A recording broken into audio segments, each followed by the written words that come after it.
How's it going, everybody? This is BeatTheBush. Today I'm going to look at the 3 traits of an obsessive compulsive debt repayer. This is more about how you should look at repaying debt rather than the mechanics of it so that you can increase your net worth all that much faster. Now, the first thing you should think about is that you should hate this debt. I personally hate debt. When you have a chunk of money that you're paying interest on, you're basically wasting this money. Think about it this way. Let's say you owe $10,000 and it's a 4% interest. Every single year you have to pay 4% interest, which is $400 into this loan just to service it. Now, of course, you need $10,000 to pay it all back. But once you do, you essentially have $400 more of cash flow every single year. Imagine if you already paid this off, you have just $400, just, kind of free compared to what you're doing right now where you're paying interest. So once you pay off that loan, you're like, okay, now you have this $400. Now, what can you buy with this $400? Whatever you want with it, you can just think of it that way.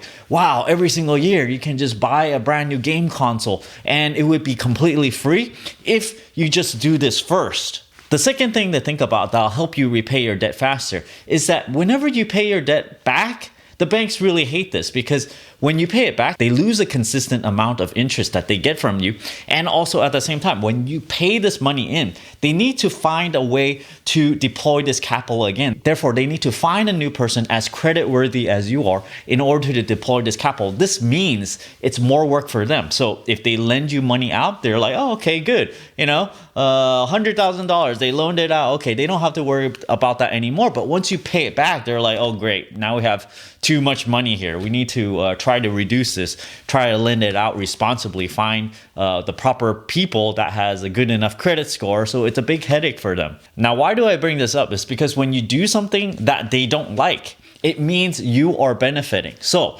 just in that in itself, it kind of makes me personally want to pay them back a lot faster, just kind of get on their nerves or something. The third step to getting yourself to pay your debt faster is to get yourself to a little bit obsessive compulsive about it. When you have a debt account, there's likely going to be a web login. So for me, whenever I have something like this, I just log on once a day, sometimes maybe more than once a day. And then I just kind of look at it and I'm like, oh my gosh, I owe so much money. When I have extra, I'm like, okay, you know what? I'm just going to put a little bit in there because I realize that if you have a really large amount, let's say $20,000, $30,000 of student debt, you're never going to have $20,000, $30,000 just sitting in the bank account where you just go, okay, I'm going to plop it all in.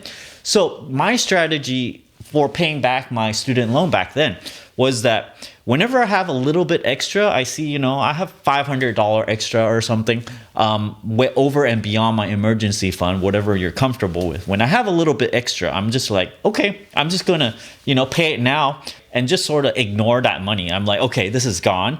And just pay it off a little bit at a time because, this huge debt is not going to disappear overnight. But if you work at it, you chip at it every single day, then it's going to get smaller and smaller. And at some point, it's going to be small enough that you will have a big chunk of money enough to just completely wipe it out. Now, when you have this sort of trait where you keep on logging into things and keep on trying to pay a little bit more into your debt, you sort of have a trait of a prodigious accumulator of wealth. So you sort of gamify all this because when you look at your loan balance, it's a certain amount, okay? And then every time you pay into it, you're like, oh my gosh, it's getting towards zero.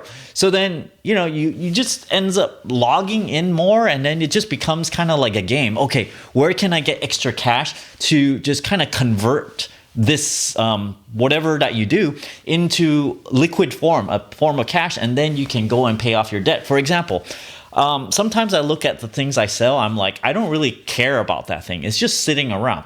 Why don't I liquidate it? And then, I'll just take that money and pay it off into whatever loan I have. Now, when you start being compulsive about it, it starts to take up a little bit more time in your day because you're just, logging in multiple times. You log in once in the morning and then that's what I do. And I pay off more loan on it. And then I go, okay, yeah, the balance reduced a little bit.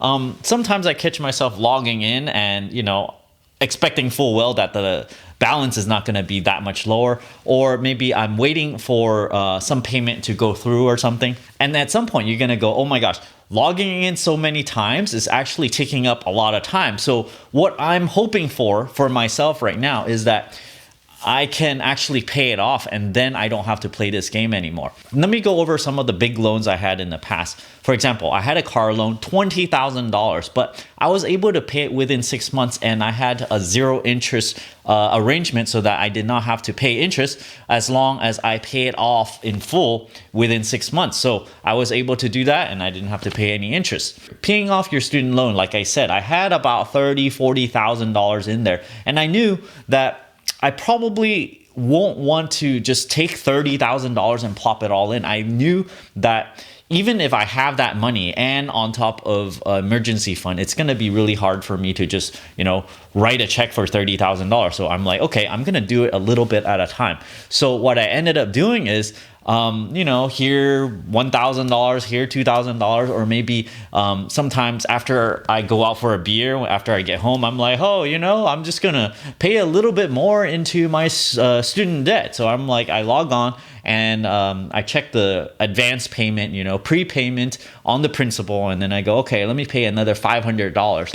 And they don't really care if you pay many times every single month. So you can just pay as much as you want, and there might be a minimum though, but you can just keep on paying. And I feel like every time you pay them, they might get a little bit annoyed. You're like, okay, there's 30 days in a month, and sometimes they limit yourself to paying only once a day. So you can log in every day and you go, okay, I'm gonna pay $100 today. Tomorrow I'm gonna pay another $100, and before you know it, really quickly, you're going to end up paying off your full student loan. So these days, I've already paid off my car loan. I've already paid off my student loan. So I have a history of doing this.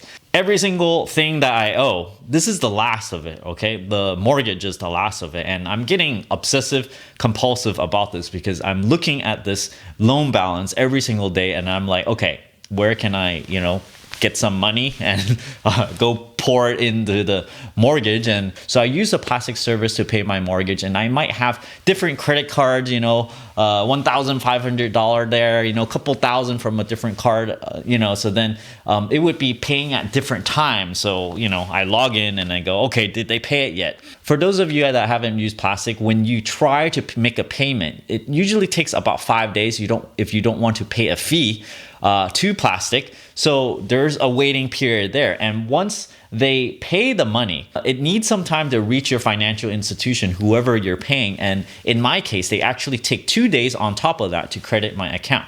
So in Plastiq, once you charge the amount, it actually charges your card on the very same day. However, they do not actually make the payment until about 5 days later. If you want it anytime earlier than that, they charge you a premium fee. I think it's $20-$30 or something like that. So I hope you guys enjoyed this way of thinking about repaying debt. These are the methods I personally use to kind of make myself want to pay it off. And of course, it's sort of like divide and conquer. When you have this huge debt that you need to pay, then just pay it off a little bit at a time whenever you have extra.